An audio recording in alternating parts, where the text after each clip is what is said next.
Good morning, everyone. This is Thad with the Reference and Readers Advisory Department, the Rawlings Library in Pueblo, Colorado. And thanks for joining me to take another look at the state government document collection. This one I'm really excited about, and I think for those of us that enjoy the um, outdoors of this state. I think you'll enjoy this as well. So today, going to be looking at the um, documents and circulating material from the Department of Natural Resources. And we're going to start with, as you can see here, a copy of Colorado Outdoors, which is a bi-monthly magazine that's released um, by by Colorado Parks and Wildlife, and this is specifically their fishing guide. Um, and I wanted to show a couple of these issues from Colorado Outdoors. I wanted to show the fishing guide, um, and then the hunting guide, as you can see here, and then the just a couple issues that come out every couple months. Um, what's very cool about these is the photography, and there's neat little write-ups and articles as well too. Um, but I enjoy. I get these myself, and I love going through the different pictures of different fish, and there's one, this picture here, this beautiful rainbow trout, but also gives you tips on the fishing season and kind of places to go, also articles about stocking of the different lakes and ponds and reservoirs in the state. And that's kind of a segue. We'll come back to Colorado Outdoors, but this is something else that we have in our collection. And once again, it's the 2019 issue. I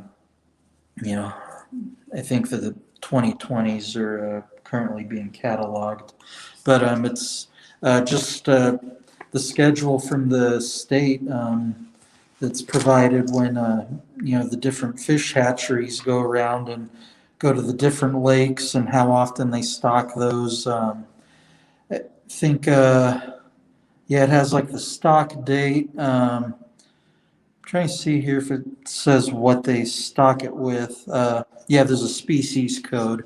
And so you can, I think they have I want to say they have a key so you know what each code represents. But anyways, there's that for fishing enthusiasts. So let's take a look at just some of the issues from Colorado Outdoors. And I'll show you this one first. Once again, these are 2019 issues.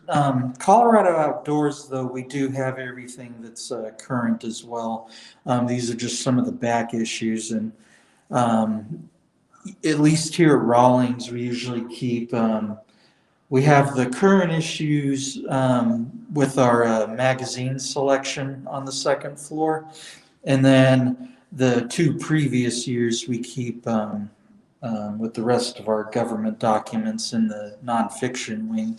But this was the first year they did this in 2019, but it's an issue that's devoted to the state parks. And I wanted to just mention this and use this as an opportunity to remind you about the state park passes that you can check out at the library. Those are pretty neat. You can check them out for a week and visit as many of the state parks during that time span. And there's some neat and beautiful places in this state. So This here is probably my favorite issue that comes out every year from Colorado Outdoors. This is the photography issue, and it's strictly devoted to um, just wildlife photography and uh, all the different animals you can see in the state. And they're real beautiful close-up pictures that unless you're a photographer, you're probably not going to see on a daily basis. We got the A-bear squirrel there. Those are one of my favorite higher altitude animals. And then just once again, there's a lot of real neat articles. I,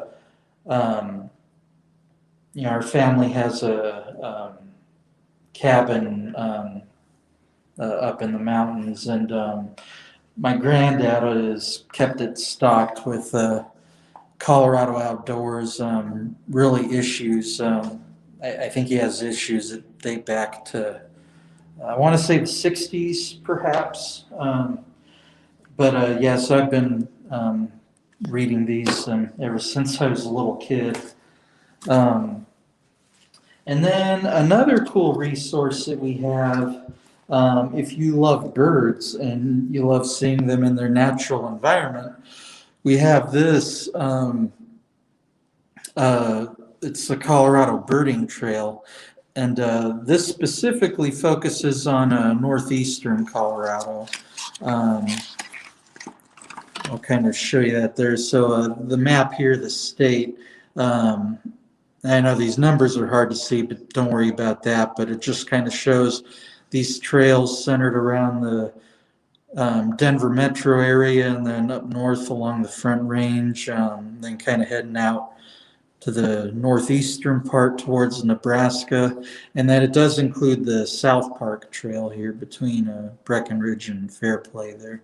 But this just, if you love bird photography, this shows you where you can go to, see these birds in their natural habitats.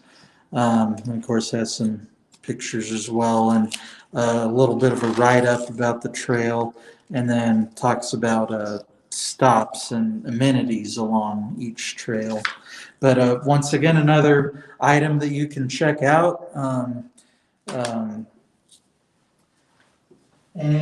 I think the last couple things we have here, they're underneath here. So we also receive, and once again, these aren't the most current issues, so they're not applicable to this upcoming season, but we do get these Colorado hunting guides, and if you're an avid hunter, there's one for different animals. This one's specifically for sheep and goat, but then there's one for elk, one for I think like turkeys and. These are also things, I don't know if you still can. I know you could at one point find things like this that they just have them for free, like at Walmart. But we do have them here as well to check out. And they're fun to flip through. Or I don't know about fun, but they're interesting to flip through, I should say. And then we have this. It's the Colorado State Recreation Lands. And it's just kind of a breakdown of all the different areas in the state that you can go that are considered recreational land. It has amenities. It has seasonal info, when they're open, when they're closed. Not a visually pleasing thing, but good information for sure. But that's really I think my favorite part of the state document collection, really by and large, because it includes Colorado Outdoors. And once again, these are things that can be placed on hold. And I think I want to say that because at one point, I think the Colorado Outdoors was strictly at Rawlings, but I believe they're at the branches now too. So the branches have copies as well. Um, but yeah, the very informative, visually pleasing materials. Um, so yeah, any of these interest you, you can place these on hold through our catalog, or give us a call, come in. We can help you find them if it's something that you're interested in. But once again, thanks for tuning in on April. I think it's the 28th. We'll look at the Department of Regulatory Agencies and the Department of Revenue. We'll kind of group those two together, and then probably end the series after that. So I'll probably be the last one of these dive-ins to the government documents collection. But thanks again for joining me. Take care and have a happy Wednesday.